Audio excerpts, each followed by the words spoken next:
We're here today to announce 3 separate cases highlighting the ongoing threat posed by Chinese economic espionage and research theft in the United States. First, the arrest today of a Harvard University professor for lying about his participation in a Chinese foreign recruitment program. Second, this morning we have unsealed a separate indictment of a Chinese national working as a scientific researcher at Boston University who failed to mention on her visa application that she is also a lieutenant with the People's Liberation Army. Finally, this office has indicted another Chinese national for trying to smuggle vials of biological material out of the United States to China and lying about it to federal investigators. That defendant, whose entry to the United States had been sponsored by Harvard University, was a cancer researcher at a lab at the Beth Israel Deaconess Medical Center. So, this morning, the FBI arrested Dr. Charles Lieber, the chair of the Department of Chemistry and Chemical Biology at Harvard University, for making false statements regarding his involvement in China's Thousand Talents Plan and his affiliation with the Wuhan University of Technology.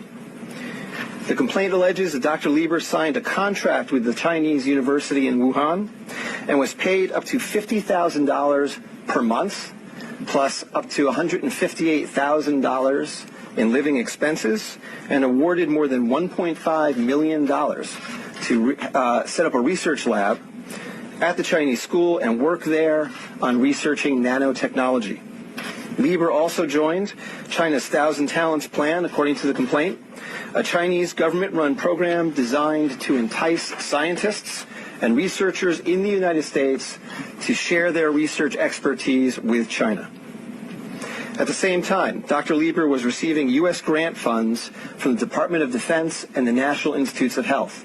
National Institutes of Health spends up to $39 million a year funding medical research in the United States. Those programs required Dr. Lieber to disclose if he was working with, including receiving funding from, any foreign power. When questioned, Lieber hid his involvement with the Chinese entities, including specifically disavowing any connection to China's Thousand Talents Plan. Meanwhile, based on the complaint, it appears that China paid Lieber hundreds of thousands of dollars over the years for his involvement with the Chinese entities and for his work on research for Chinese gain. Also today, a federal grand jury indicted Yanqing Ye, a Chinese national, with lying on her J-1 visa application, making false statements to Customs and Border Protection, conspiracy, and being an unregistered agent of the People's Republic of China. According to court documents, Ye is a lieutenant in the People's Liberation Army, but she concealed her military connections while employed as a researcher at Boston University's Department of Physics, Chemistry, and Biomedical Engineering Center for Polymer Studies. The indictment alleges that a colonel in the People's Liberation Army and other military officers from the Chinese National University of Defense Technology gave Ye numerous assignments while she was in the United States, such as conducting research, assessing U.S. military websites, and sending documents and information back to China. In April 2019, Ye was questioned by customs officers at Logan Airport on her way to China. According to the indictment, she lied about her involvement with Chinese military projects.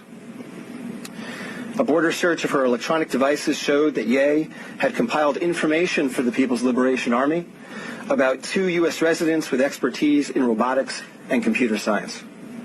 Lastly, last week this office indicted Zheng Zhaozhang, a Chinese national sponsored by Harvard University who was doing cancer research at the Beth Israel Deaconess Medical Center.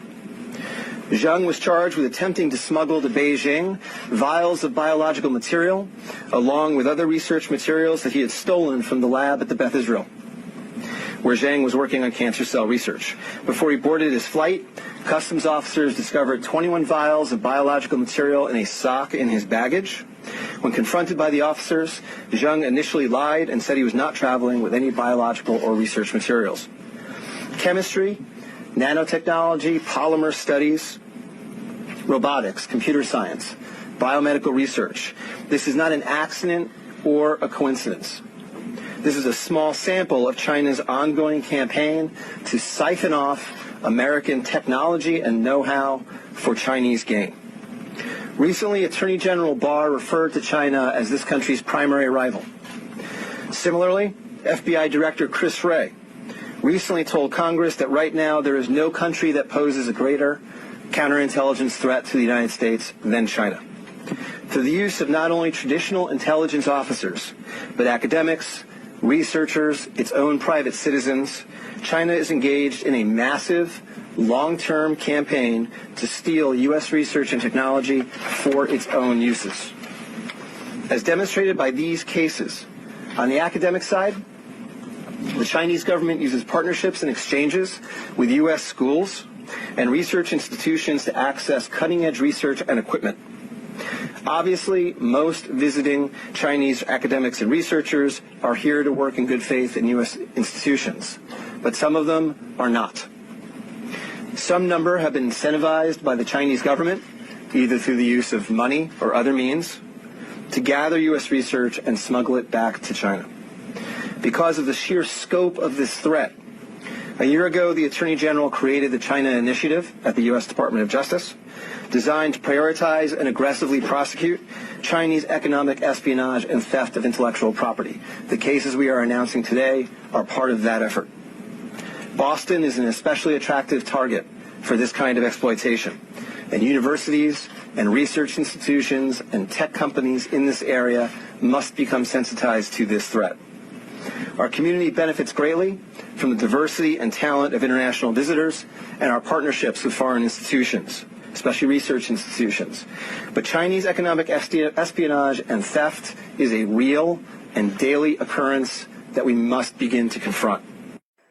As the world struggles to contain the new virus, a new speculation from the Chinese scientists who believe it may have originated at a research facility not far from the Wuhan fish market.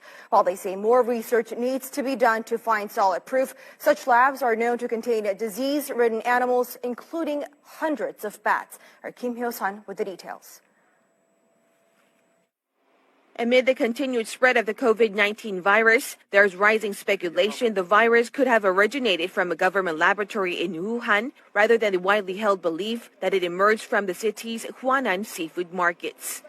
Citing a report published by Chinese scientists, a Chinese-language newspaper published in Hong Kong, Mingpao, and the British daily The Mirror explained Sunday that the Wuhan Center for Disease Control, or WHCDC, could have spawned the contagion in Hubei province.